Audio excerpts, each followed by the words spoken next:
And I'm here. Bring me in, J-Bone, in waiting area. Bring me in. It says he's in. Hold on. Okay. Boys. Oh, jeez.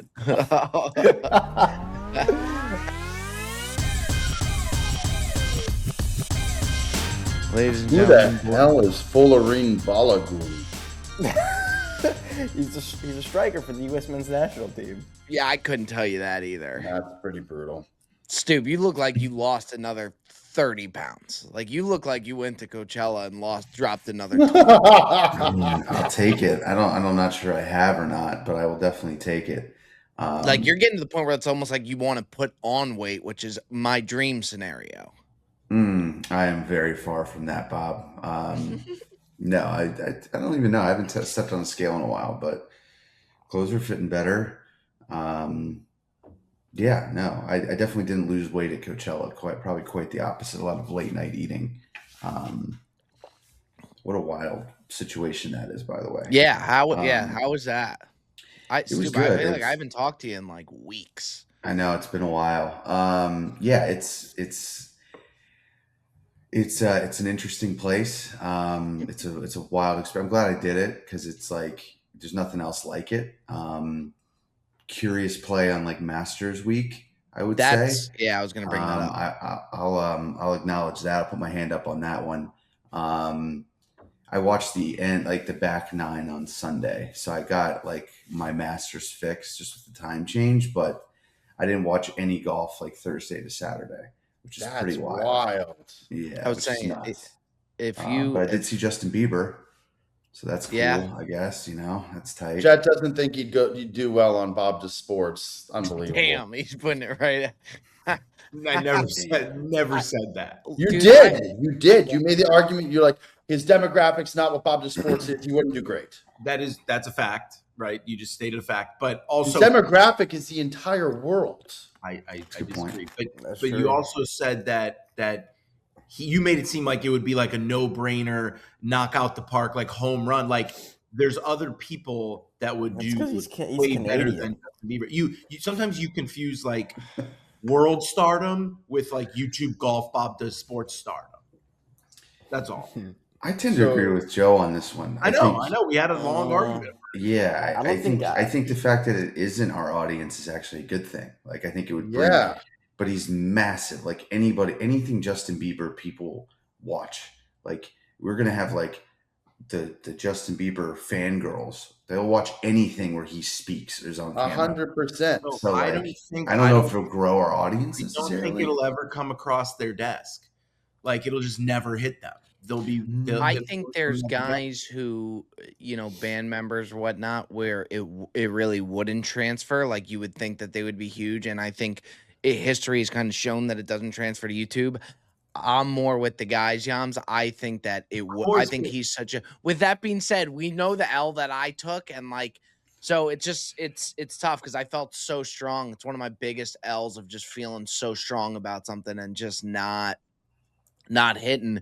But I do think he's the type of star where it would transfer. But you guys are making it seem like I said like it's a dud. I would have Justin Bieber on this show in a heartbeat. I just when it was brought up, it was like who the fuck am I to say no to Justin Bieber? It was brought up as if like this will be like the most viewed video we ever made. And you know what? I've been hearing this for years, not from you guys, but people often are like, oh, have this, have that. This will blow you up. This will do this, this will do that. I don't think there's many other people that kind of compare. And the guy golfs. So like he would be like having fun. It's not like we're sticking him in an environment that he's never been in, So shockingly, I actually DM'd another Justin this morning. I came across Justin Timberlake's page, and he's another guy who golfs a ton because I saw that he does that Win golf tournament all the time. Yeah. So I just the Johnny Wonder. That's the Johnny Wonder special. Mm-hmm. Yeah, it is. Mm-hmm. It was over before it began, Bob. Can't have you play. Maybe we can have you there. Nope, can't have you there. I'll give you a link. You can watch it online. Yeah.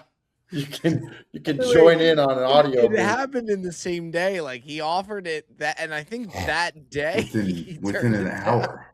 I don't even think it was that long. We just don't make the cut, apparently. Yeah. So did he follow you, D-Man, or you just no? So I know that it came across my feed that he's doing this win thing, and then I looked to see who he follows. He follows Bob to Sports. Yeah. So then I was like, okay, so that was why I was like, I'm gonna just fire a shot. He's not gonna see the DM, but like, I feel like any of those kind of guys, like who are we to not have somebody like that on? I think he'd be great. Well, I think Chicky would have something to tell you about that one. That boy Chicky's got a lot going on, man. I think he would. Justin Timberlake years ago on the Bob to Sports. He followed the Bob to Sports, and I thought we were gonna it was the same thing. It's like, oh, we'll have Justin Timberlake on, and then we'll be the biggest thing in the world. And he never responded. And I do want to say he's on a PR run now. Big shout out to our fans. Costas hit me with the stat yesterday. That's one of my favorite stats I've ever heard. Why don't you roll that fun fact out there, Costy? Yeah, I mean, we're rolling with the Bob to Sports videos. We hit with the Moose Hater video. I think we just hit 18 videos in a row at over 1 million. It's amazing. It's like a new standard. And I think the Moose really, I think, solidified the Hater series. Like, I think Moose really, the more I watched Moose, the more I'm like, man, this guy was like the perfect. Yeah, you realized it on the third watch. Yeah, 3 times I've seen that Hater series. I'll be the first to say I don't watch. When we put it out, it's like I was there. I don't like watching it back. Yeah. I used to. I don't now. I just trust that what our production team puts out is out there. When it comes to that Hater series, man, I couldn't stop rewatching the Moose. He was better than any guest we've had, I think, as far as what we're looking for. He was an asshole to production and just really not a nice guy, but that's what you get. Seeing Jet turn into like Mama Bird once he like talked shit to Jensen was one of the funnier things I've ever seen. He's like, if this guy thinks he's gonna come over here and tell production what to do, I'd put my boots so far up his ass. It was a great moment. I love watching it. Mama Bird. Well, it was just I think it's there. Honestly, for him to, some people, I guess maybe he was joking, he was trolling or whatever, but it was just ridiculous. The whole thing was kind of ridiculous. He was trying, I don't know if he was doing it on purpose or that's just how he was, but he was kind of just being like a dick to everyone. Yeah, he was. If he was going to be a dick to Joe, that's fine. But he was like an actual prick to everybody. And then the funniest thing is, I don't know if I told you guys this, but after the round, he messaged me. He's like, hey, Bob, can you have your production team put together a compilation of all my swings? And it's like, we appreciate you coming. Like, the series, obviously, you don't have the series without those guys. Like, we appreciate them coming out, taking the time and whatnot. But, like, you shit on our guy. Like, that's what got you here is you talked shit. So it's like, it's not like we're going to go for drinks with you after. And, like, I mean, it's one thing. It may be like a Bryce Pong. It's like, maybe if he, wanted to get a drink after, maybe he was like a nicer guy. Yeah, but, like, you've shat on our guy. You think we're going to now take the time out to have production send you a compilation of your swings? We should send him a compilation of all the old B shots he hit off the tee box. Yeah. It'd be like a 5-minute video. And it's hard for me to say that because I still lost the fucking match. So who am I to talk? That's tough. But the thing with him is he talked so much shit to me. I never responded once to him. And then he's like, I want to prove to the world that you're not a good golfer. I'm like, well, the world already knows that. Like, I don't think that you need to prove that, Moose. I think it's pretty evident. Like, if you watch Bob to Sports in the last 5 months, that you're going to see that, like, I'm not good at golf. It's not like you're going to be the crowning moment, but you need those guys. I do think that, like, there's a lot more. My God, man, this series could go on for years because I'm now the most hated man definitely on the channel, and I'm catching up to Riggs in a hurry because the amount of hate that I am getting, dude, it is unprecedented. The DMs I'm getting, bro, it's unbelievable. Well, and it's like, am I that horrendous? Like, people are so triggered by me playing bad. They're like, I can't believe you're an 8. I'm like, well, my handicap's actually gone back to 9.8. I'm almost a 10 now, and I'm probably going to keep sliding at the rate that I'm playing. But people are so triggered. It's unbelievable. I think the series too. It's just they're like hating because it's the thing to do, and they want their, hopefully get their 15 minutes of fame and coming on there. So. Well, it's very easy for them to hate on both sides because you have the people that come in and they're like, I can't believe Joey lost to this guy, whatever. And then there's the people on the other side that are hating on this guy for claiming that he was like 5 or 6 or whatever. So it's just hate. Like everyone's just piling in their opinion. I think the hater series, they didn't have like 16,000 comments in like a day or something. It was crazy. Yeah, it's doing just wild. Now, the Tacoma thing definitely helps too, but we'll take it any way we can get it. I'll tell you what else helps. If you head on over and download the Prize Picks app, Prize Picks is the best place to win cash while watching sports. The app is really easy to use and has everything: player picks, team picks, and culture picks all in one app. Prize Picks is available in most states. Prize Picks will give you $50 in lineups when you play your first $5 lineup. Win or lose, you'll get $50 in lineups. Use promo code BDS. That's promo code BDS when you download the app and sign up today. Player picks, team picks, culture picks, all in one app. Prize Picks, it's good to be right. We did a Prize Picks play, and it's so much fun to be able to ride these plays, like even in game. And the LeBron, I like the PRA. You're the one who pointed it out, Joe. But man, I find myself rooting so hard for the Lakers now. I'm a Nets guy, so I obviously have nothing to cheer about when it comes to the postseason.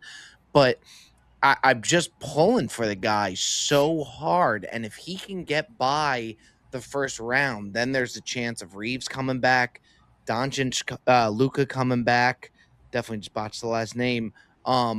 Which is pretty cool because when maybe they have a shot, but the West is just so good. OKC is going to be tough to beat, and then you look at the Nuggets are going to be, and then the Spurs. I mean, it's loaded, man. It's loaded. So I've heard rumblings that the Magic are good this year. Is that true? They're in the playoffs, J-Bone. Yeah, they got in through the play-in. I was looking at today. They put up the trade that the Clippers got to get Paul George from OKC.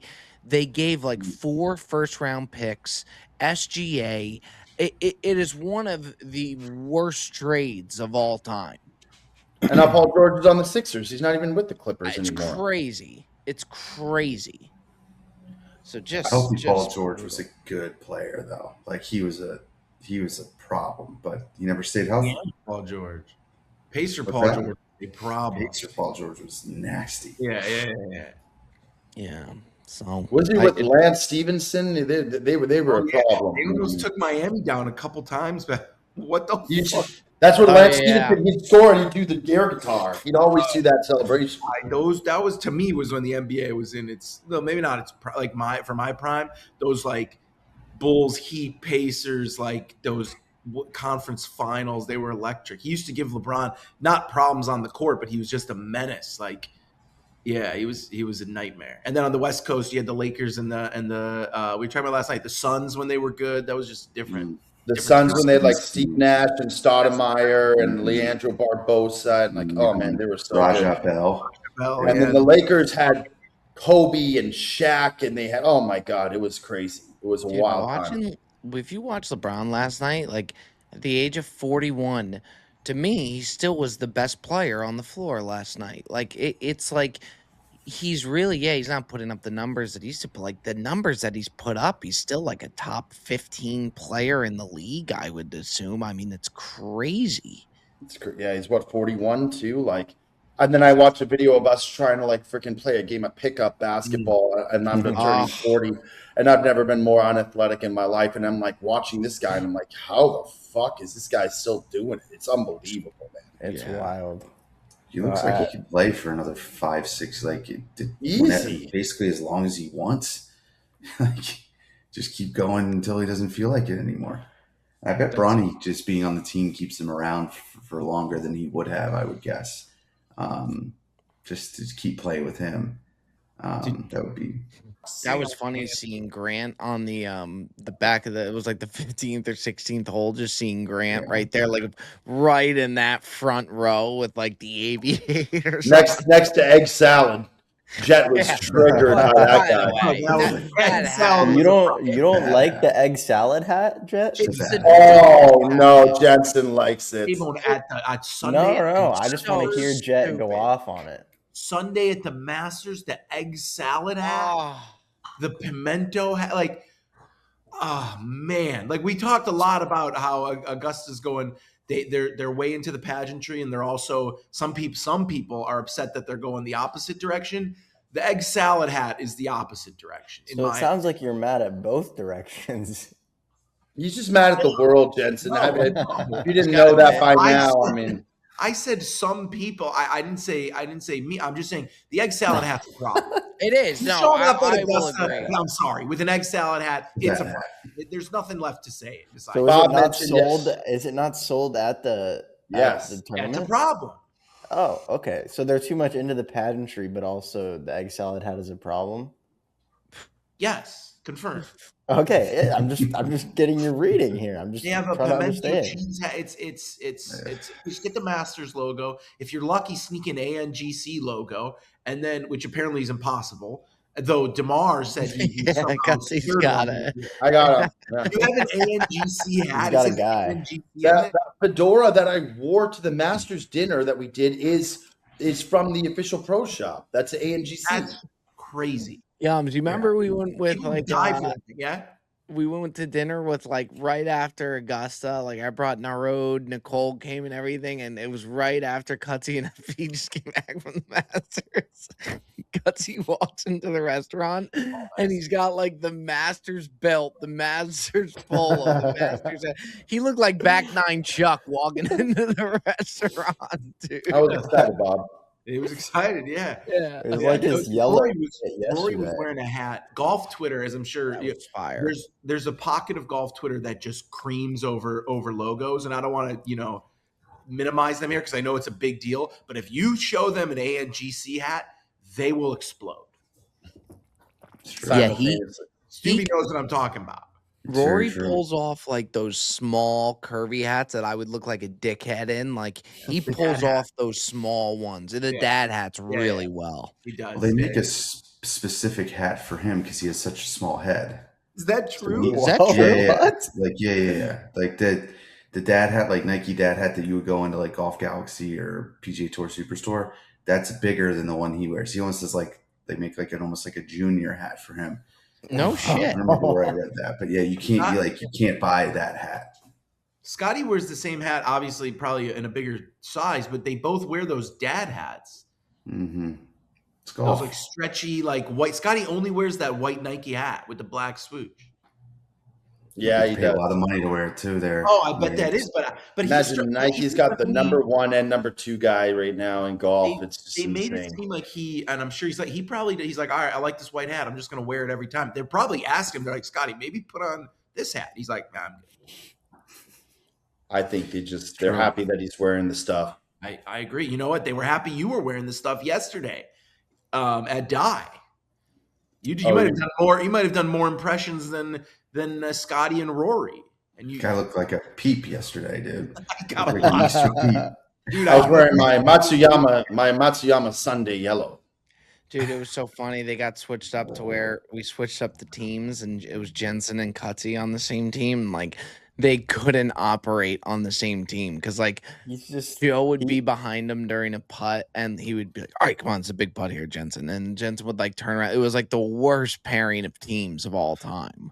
Well, he just doesn't trying to encourage the guy. He just doesn't understand how to not put pressure on you as a teammate. So we were on 17.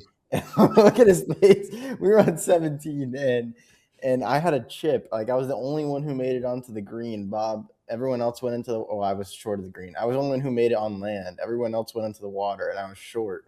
And I had a chip up, and I duffed the chip, and the second it left my club face, you just hear, "No, dude!" And then I go to putt it, and I put it a little long. It wasn't the longest putt in the world, but I'm not a pressure player. I don't play well under pressure. Same. And you can just every inch it rolled past the hole, you could just feel Joey getting more and more pissed. And then I'm standing over the putt, and all I hear is, "Dude, don't leave it short. Line it up here." He's just giving me 1,000 things to think about. Other than getting the ball in the hole. I told you what the line was, and they said just don't leave it short. It was a putt to win. You can't leave it short. Well, I didn't do that. I blasted it. You blasted it by, which, listen, say this. You didn't leave it short. I did see Custis, the power that we all shit on, or that I shit on. I saw, I mean, it didn't go straight. It was mostly power into the trees. Never claimed straight. Saw some bombs. And then now the other thing is, Custis, you needed some serious short game work. We need to get in and around the greens with that wedge and that putter, because he'll hit a 300-yard drive and have like 30 in and knife one so far over the green. He was going back and forth, green to fairway to rough to fair, back to the other. He was like doing the back and forth. And I think there's some potential there. He also cannot hit, his irons don't have an apex. They're just line drive. They do go low, and I know that. That's just my game. He's the only person in the world that when you ask him how far his irons go, he includes rollout.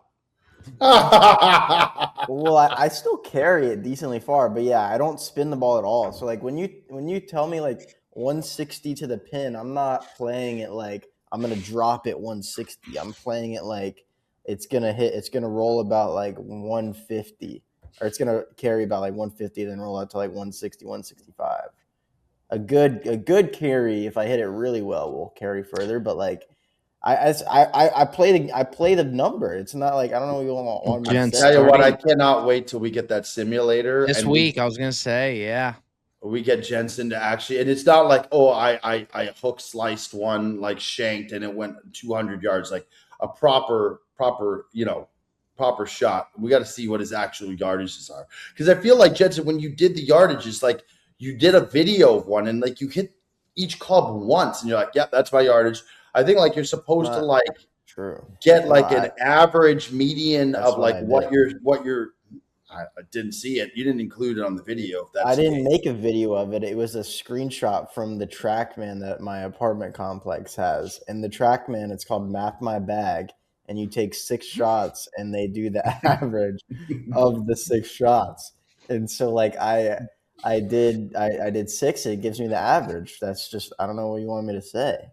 Well, this is the week. It comes in literally this week, and then I'll have the putting chat out. What we should do, Bob, what we should do is we should do a thing where we guess his yardage, and for however many yards he's over or under, like if he says he's going to shoot his 9-iron like 180, for however many yards he's under 180, he has to do push-ups. And then for however many yards we guess, if he's over, then we have to, I'll do the push-ups. Well, that could be another prize picks play. They could do a more or less on it. That could be a prize picks play. And then once the sim gets in there, then we have to lock in the date to do the hole-in-one challenge, which I think is going to be really, really interesting. But we have to lock that date in. We could do putting challenges. There's so much that we could put out.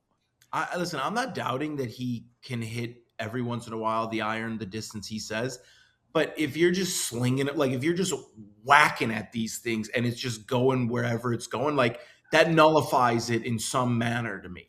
Do you know what I mean? I don't understand this, because like I never claimed that I'm good or that I hit it straight. I just hit it far occasionally. Like it's not like I'm telling you that I hit it 300 dead straight or my 9-iron goes 160 dead straight every time. It's like when I take these numbers into account. That is what you're saying. If somebody asks you how far you hit your 9-iron and you say 170, that's assumed you're hitting a good shot, like a normal. My normal 9 goes 160, 170. Yes, but I'm not. When I chunk 10 yards, I'm not counting that into my distances. I mean, I feel like we've so funny on the course yesterday. I hear Jet was saying something to Custy. I don't know what it was. And all of a sudden, I just hear Custy respond. He goes, well, I don't listen to anybody. And I was like, wow, isn't that the God honest truth? I will say, gents, you're not like honest to God. Like even the last putt on the last hole, I was like telling you where I saw it. Not to say that I'm the end all be all, but like we couldn't even have that dialogue of like where you see. I'm like, all right, I think it's going this way. But like you were like, yeah. When I focus, like you're just not coachable. Can I just say, like, no, I agree with you. I agree with you. But my thing is, like, when I it's not a lack of, like, oh, I just don't want to listen to him. I don't have any feel. So, like, when I'm swinging a golf club, if I hit a ball amazingly well or if I shank it 50 yards, I couldn't tell you why it happened. I have no idea. You don't have a feel with a putter? Not really. I kind of just get up there and hit it. Like I don't really think about. Like I have like a spot. Like I go left edge, right edge, and that's where I'm putting. Like I don't Are you really, or interested in the cup. in changing that at all, or you're just going to stick with the no feel? I mean, I've tried, but like I don't know. It makes you feel any better, Jensen. I have no feel either, so there you go. I think it's a patience issue. Like I don't really have the patience to like relearn my swing and relearn the game. And look, I've gotten worse probably because of it. And when I started 2025, I was a 15.8 or something, and now I think I might be at a 20 now. I was like last time I put in a score, I was like a 19.7, but I just played last week and I put up like a 105. So I might be a 20 now. You didn't golf before 2015? No, 20. I started in like 2020, 2021. Oh, okay. So yes, you did. Yeah. No, I started 2025 as a 15 handicap, I said. Oh, okay. Gotcha. Yeah. So you've been playing for a little while. Have you ever taken a lesson? I took one swing evaluation, not a lesson.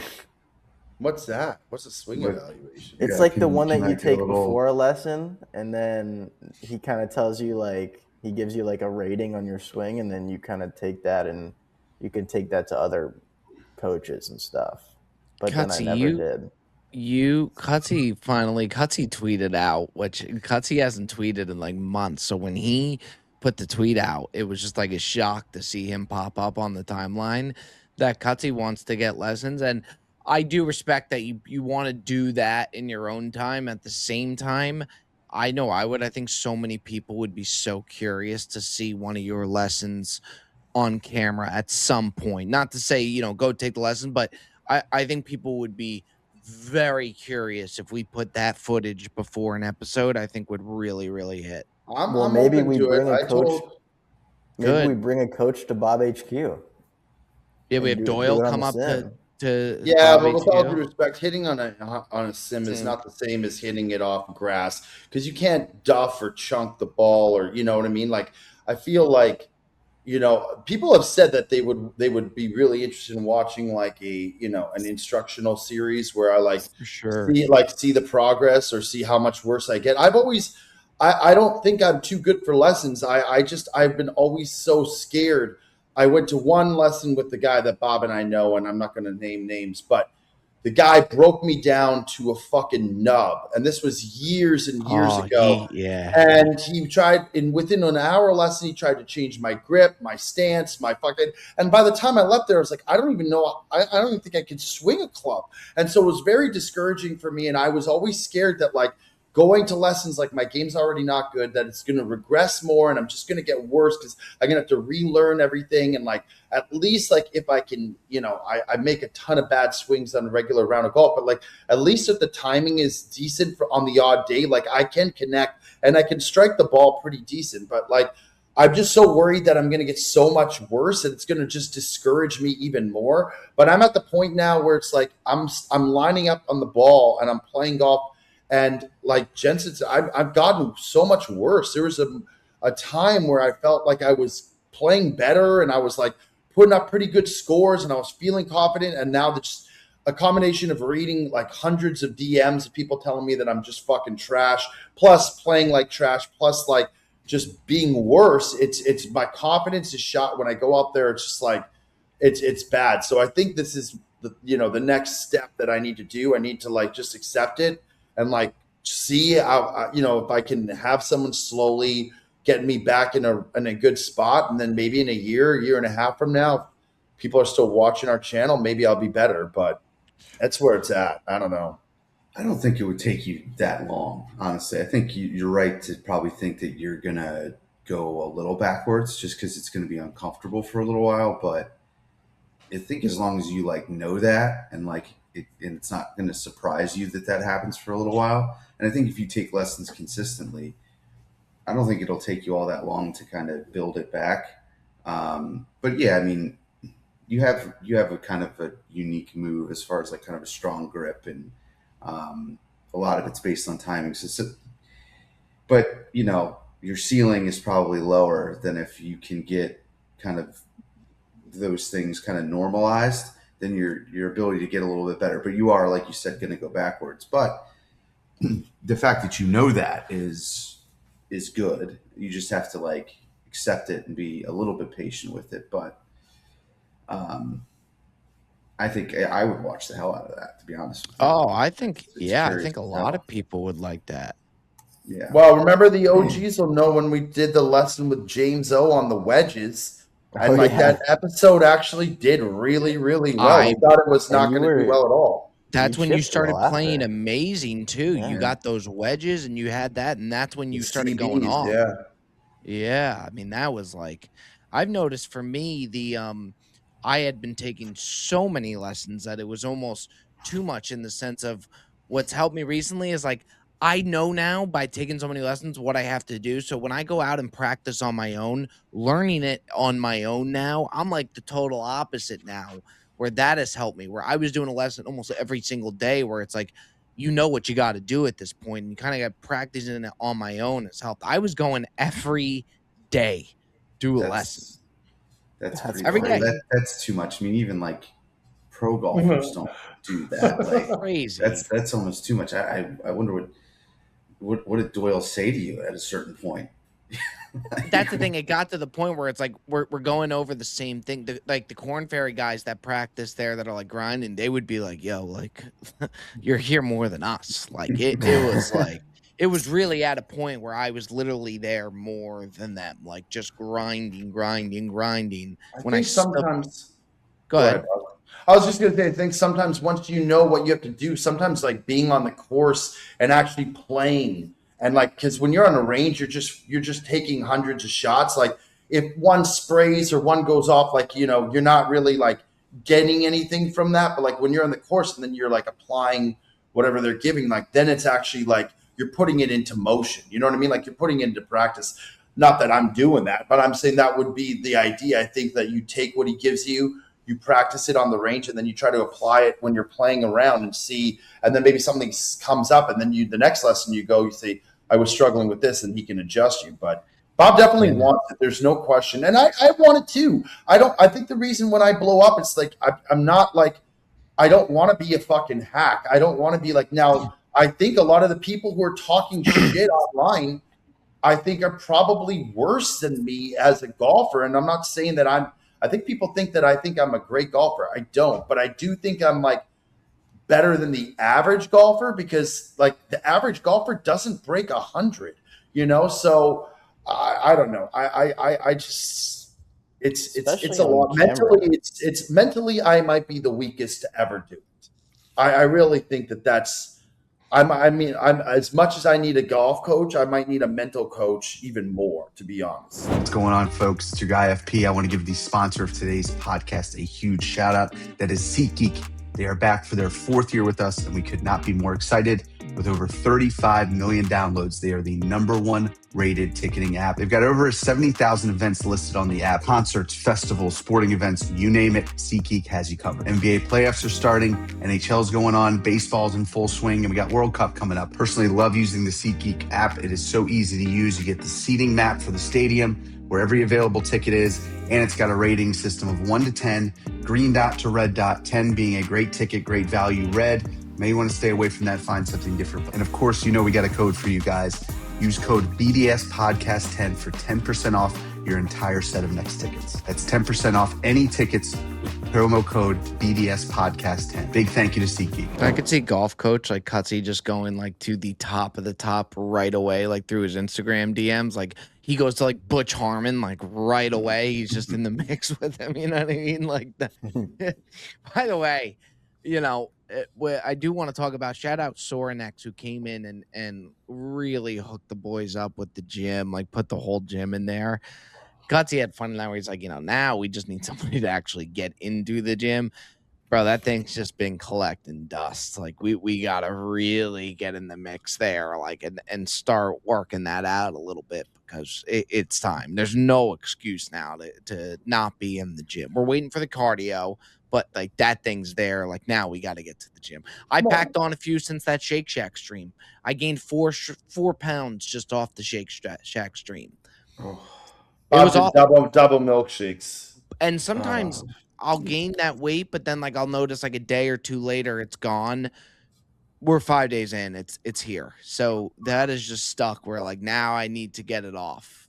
Well, Jensen was on the fucking range yesterday. He goes, "It's a real problem. I got to start shedding." And I look at him and I'm like, "Bro, I got you by fucking 80 pounds, bro."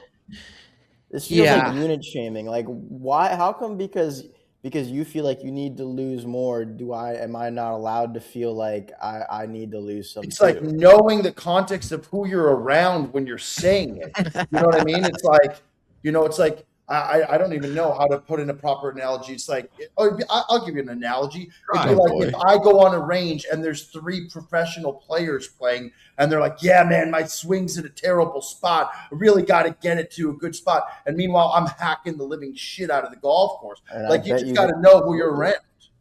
I bet you if they felt like their swing was in a bad spot, they would say that. I don't. If I was around you and I was like, "Man, I really need to grow a couple more inches," you'd be like, "Yo, what the hell are we doing right now?"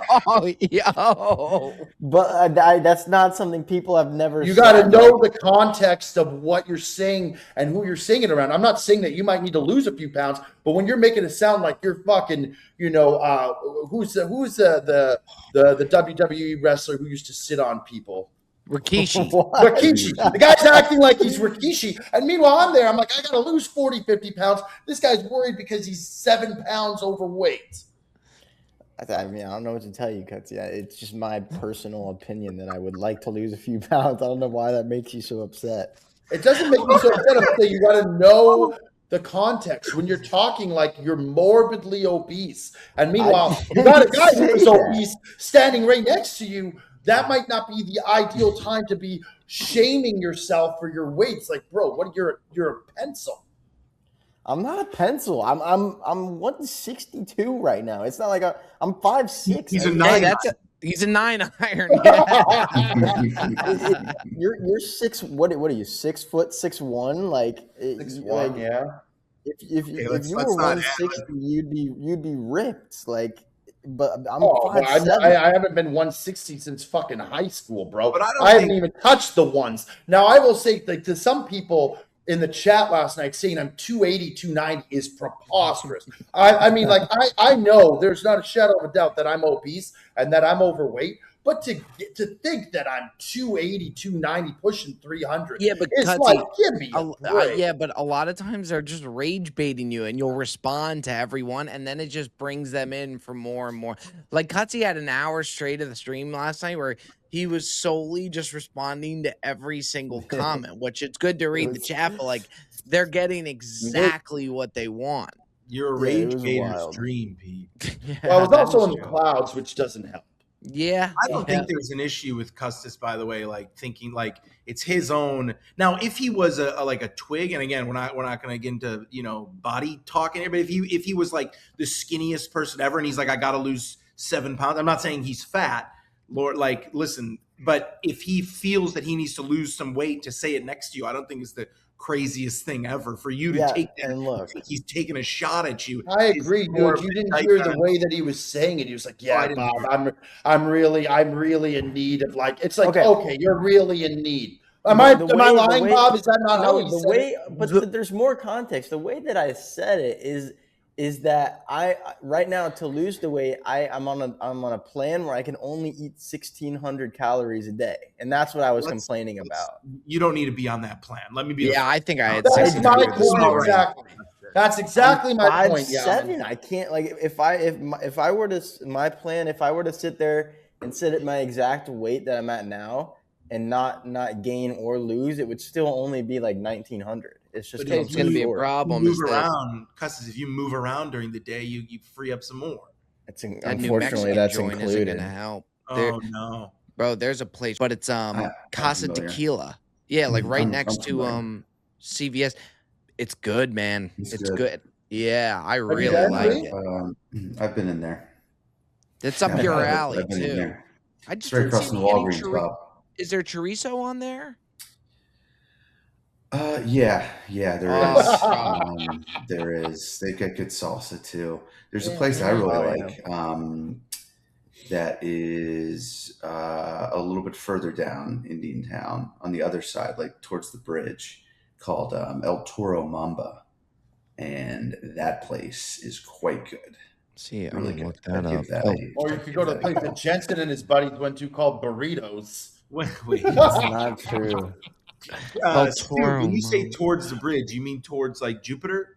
Yeah, towards Juno Beach. Towards like, Juno I Beach? guess the Juno side, like towards like where like the woods is and all that stuff, like Harbor side on that side. So it's like north end of Indian Town. Kind of like Johnny Mango. Yeah, there's something about a good Mexican restaurant, man. The ambiance, the decorations on the walls, tableside guacamole, yeah. Bring that card over. Bring that card over. Ask me how spicy I want it. Do I want everything on it? I do. Squirt that lime on the end. Yeah. All that. They struggled with the Diet Cokes, but the second batch was better than the first. They do well. They had those. It was a similar fountain water. It was a water issue. Historically, Mexican restaurants do very well with refills, with like refill frequency. They almost always bring you a full one when you still have maybe a quarter to a half left of your previous one, which I appreciate. True. I think that's working hard. It doesn't go unnoticed.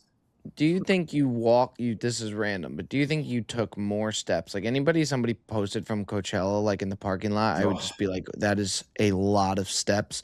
Do you think you walked more when you and Cutsy went to the Masters, or do you think you walked more at Coachella? It was multiple days, 3 days. So, but if I just took one day compared to one day at Augusta, I think I probably walked more at Coachella, just the to and from. I mean, like getting in and out of there was 2 miles, maybe or so, like just to get out or get like where you get dropped off to like get in past all the parking and everything. It took a while. And then when you're in there, you're like walking between stages and stuff like that. So yeah, I probably walked more. I bet it's on my phone. I haven't looked, but I definitely you feel it. Like my feet were hurting. You run into any characters out there? It's a crazy thing is characters, dude. I know. It's pretty wild. I mean, I saw some wild people. I would say not like what they were wearing, but like individuals, like people I saw that was like, holy shit, that's fucking that, or holy shit, that's fucking that. Because we went, we kind of got up onto like the railing for the Young Thug show on main stage. So his like little artist area was like right in front of us. So it was like, I don't know, it was like Northwest and like Kid Leroy and like a bunch of like Jaden Smith, like a bunch of like celebrities and stuff where you're like, oh, like, holy shit, that's fucking that person. Holy shit, that's fucking that person. Saw Neon walking through at one point. Yeah. He asked me to come on a stream, by the way, which was totally random. Yeah. I think I would do it. I think it's a different audience. Who's that? I saw Kyle Forgard. Oh, was he out there? Yeah, I saw him briefly. All these people have just like security, yeah, like they'll just like have big security like in front of them, and at night they've got like flashlights. So you just have these like lines of just like people that get like led through the whole thing, but they're like private security. They like the whole thing's wild. Like if I were to go back, like I don't know how much that would cost, and I certainly don't need it, but it would be like great to just be able to just navigate with it, just because you can go anywhere. You just cut through everything, because somebody with a flashlight has more authority than literally anything on earth. Like if you come up behind me and like flashlight an area you want to get to in front of me, I'm moving 100% of the time. I'm not looking at what you're wearing or anything. I don't need to see a staff shirt. I just see a flashlight and I'm out. I think if Kevin Stubbe knew, which he probably does, that you were at Coachella instead of on the couch watching the Masters, he would disown you, dude. He would be sick to his fucking stomach. Yeah, I mean, to be fair, I made the plans before I like really realized the schedule, and then by the time that I like lined it all up, I was like, oh no, because dude, it's expensive, by the way. Like it was an unbelievable amount of money for like tickets to this thing, or the bands, whatever the hell you call it. So at that point it was like an investment. And we did like you said, we did the Tuesday Masters dinner stream, and then I went to Festival World. That, by the way, that master stream was so much fun. Like I really enjoyed that. How the chef was able to prepare that stuff in the HQ, because the HQ is so far from done. Like, it's just one big like dust ball. Like the HQ is just like everything's dusty. There's like you don't even have like places to put food at the moment. Like it's just so far from done. But that was such a fun stream. I really enjoyed it. And I thought Petey did a good job with that menu. He crushed it. He had no, anything I suggested, he didn't have anything to dispute. He was like super easygoing. I was like, yeah, we can make that happen. The thing is, and you're like, to your point, Bob, he's bringing like little induction stoves and stuff that he's cooking the stuff on. I thought the steak was cooked really well. I thought everything was really tasty, and yeah, I thought it was awesome. So we'll have to run them back next year. We'll do a Custis dinner themed Augusta National Masters dinner. Can you imagine? Just be one massive bowl of Alfredo in front of everybody, and that's it. You just call it quits. Bob, I got one more thing on Coachella for you. Yeah. When we left Monday, it goes Friday to Sunday, right? So Monday morning we left and drove back to LA, and we had a red eye that night, but we had time for dinner, so we went to Matsuhisa. Yeah, it's really good sushi place. Incredible. What I did not realize and quickly realized, because we had like a 6 p.m. reservation, I think that's when they opened. It was like that restaurant was the official post Coachella dinner spot of anyone that has any sort of following on the internet. It was like it's a very popular spot. I had to, like, how I would have known that, how I could have known that. It just was this. It was just the who's who of people that just kept rolling into that dining room to the point where I was like, I need to get the hell out of here, dude. I bet you saw Jack's dining room. Didn't see Jack's dining room. I saw past that puss. You know that guy? Yeah. You know what I'm talking about. Jake. Jake. Yeah.